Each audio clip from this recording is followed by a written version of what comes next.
আসসালামু আলাইকুম। কেমন আছেন আপনারা সবাই? আমার ভালো। সামনে এই যে গাছগুলো দেখতেছেন, এটা কিন্তু আপনার সরিষা ফুলের মতো দেখা যাচ্ছে, কিন্তু আসলে সরিষা ফুল না, এটা হচ্ছে ফুলকপি। ফুলকপির বীজ লম্বা হয়ে এরকম হয়েছে। হ্যাঁ, সরিষা ফুলের মতো হয়েছে, খুব সুন্দর হয়েছে। হ্যাঁ, আপনারা দেখেন, আপনাদেরকে দেখাই, না দেখালে বুঝবেন না।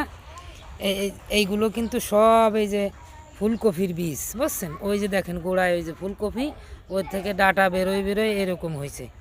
আর এটির যখন ফুল ফুটবে, এই যে এই পাশে কিছুতে ফুল ফুটছে, এই যে দেখেন এই যে সরিষা ফুলের মতো দেখা যাচ্ছে। হ্যাঁ, কিন্তু আসলে সরিষা ফুল না, এটা হলো ফুলকপি। আমি ফুলকপির বীজ রেখে দিছি। হ্যাঁ, বাজারেতে কিনলে অনেক সময় ভালো হয়, অনেক সময় হয় না। এই জন্য বীজগুলো রেখে দিছি, নিজের হাতে বীজ রাখলাম, যাতে আমি পরবর্তীতে বীজ বাজার থেকে কেনা না লাগে। হ্যাঁ, এই যে দেখেন এই পাশেও হয়েছে, আমি কয়েকটা রাখছি, এগুলো রাখছি। আর এই যে এই পাশেও রাখছি, কিন্তু এইটা এখনও ফুল ফোটে নাই। হ্যাঁ, এইগুলো রাখছি আমি। এরকম আপনারাও নিজেরা করবেন। পাতাকপির বীজও রাখবো আশা করতেছি। আসসালামু আলাইকুম।